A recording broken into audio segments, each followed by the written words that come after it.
Okay, here we go. The highest ranking question came from Cheryl Toomey, and she asks, no questions specifically. Okay, great. Let's move on. No, just wanted to hear more about CPAC. How cool was it when Ted Cruz stopped the interview to say hey? And the young people, were there more young people than at CPAC you last attended? We want the 411, Bill. I posted on the, thanks, Cheryl. I posted on the Facebook page the segment of the interview we did on NRA TV. I want to say it was Friday. And quite sure it was Friday. And Ted Cruz was up on stage. He was great. And we were at the NRA booth. And at CPAC, there's, since you wanted a CPAC update, excuse me, what a pig, there's something called Media Row. It's a line of booths, very small. And everybody has their own, the Davy Johnson Show and the Jimmy Johnson Show and the Davy Jimmy Show and all these other radio shows. And then it turns a corner and then it goes down and there's more shows and there's little areas set up. Some people are doing TV, most are just doing radio or webcast and stuff. But NRA TV had the corner, which is pretty damn amazing because it had a lot more space. And to their absolute credit and genius, instead of shooting against this backdrop that everybody has, they're shooting against like we got all these NRA things back here, and if they turned the cameras on us, we would have had yours truly and Grant and the rest of us with NRA things behind us, like a wall mural, and we might as well have shot that in a basement in Dallas for all we know. The genius of the NRA folks was they turned the cameras around, had the actual crowd and the convention going on behind us, and it was great.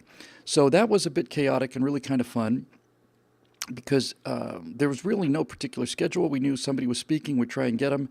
And you may not be too shocked to know that the letters NRA get more attention than the letters BW do. So while many people came in and just came and ran, and not a whole lot of people got to walk past the NRA booth without stopping in. So it was great. I got to get to talk to Scott Walker and just some great people, and a lot of governors and just really smart folks. And Dana Lash. Last time I was at CPAC was 2010, I think.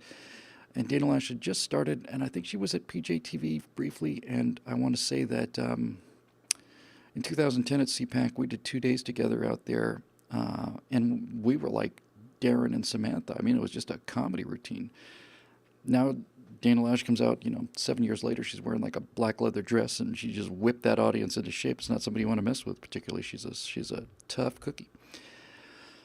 So yeah, it was really cool. So Ted Cruz is surrounded by Secret Service guys or some kind of security guys, and he's marching down there trying to get through. He's trying to get out of there, and he sees the NRA thing, and he knows he's gonna step in. So it's Grant Stinchfield, then me, then Dana Lash, and then Ted Cruz. And Ted comes around in front of the corner, and he's looking down, and they're putting headsets on him. He's looking at the floor, and he's getting seated.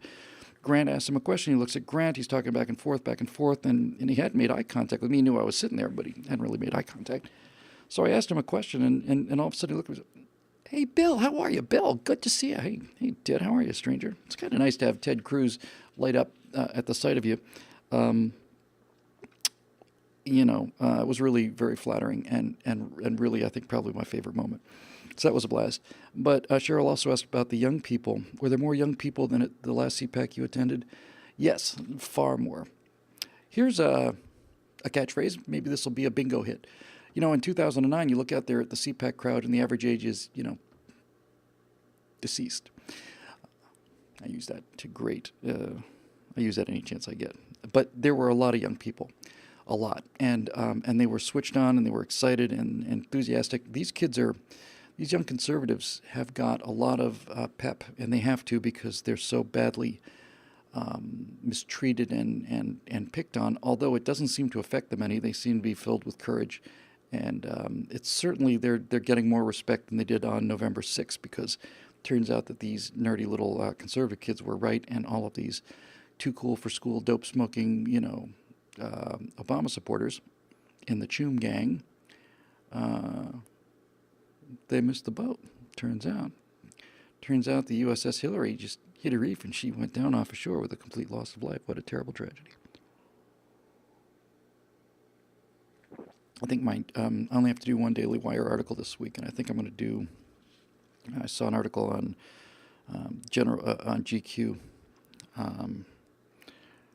about the tragedy that Donald Trump had won, and they showed a bunch of artwork that people had prepared for Hillary's inevitable victory.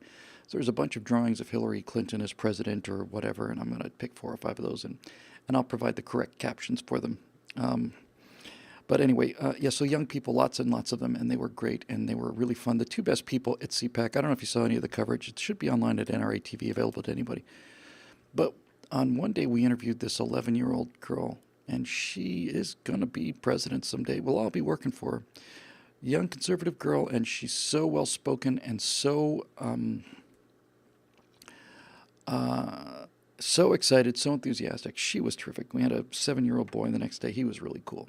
So yeah, and in between that, lots and lots and lots and lots of teenagers, and very flattering to have so many of them come up and tell me that they appreciate the work I'm doing. I never get, it's not that I don't ever get tired of it. That sounds a little self-centered. I never cease to be amazed by it. It's the actual honest-to-God truth. It never ceases to amaze me. But in any event, it meant an awful lot to me to see him. So CPAC was fun. And as I think I said, did I do CPAC? I think I did CPAC for my regular show for Right Angle. The only thing I miss is I miss the novelty of that first one. The first one was so exciting, and I just met Steve and Scott. But despite that, I'd had a really good time, and it was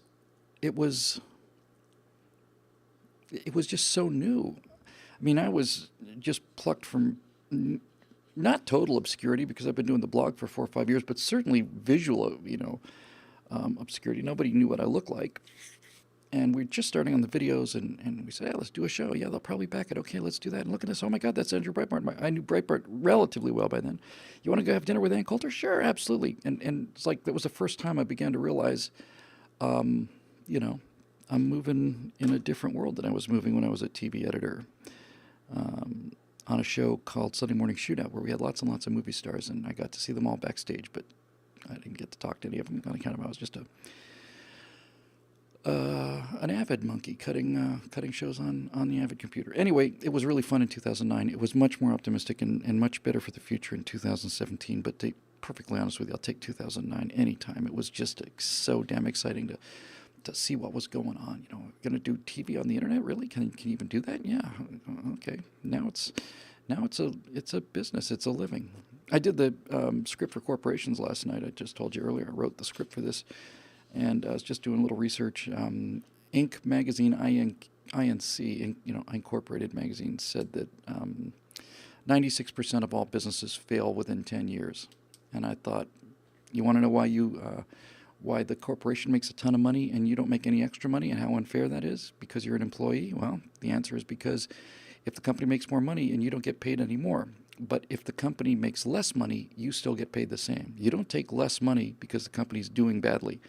Yeah, they're obligated to pay you what they said they'd pay you. And when you hear stories about business owners putting payroll on their personal credit cards, and then when you hear that 4% of the people put their lives and dreams into a business, get through 10 years, that doesn't mean they get 4% get rich. 4% are still at it 10 years later. It seems pretty reasonable to me. If you don't like being a wage slave, and I was one for most of my life, then you're going to have to abandon the security of a regular paycheck and put everything you have on the line, go out and start a company, and if you're good at it, you'll have a 4% chance of succeeding.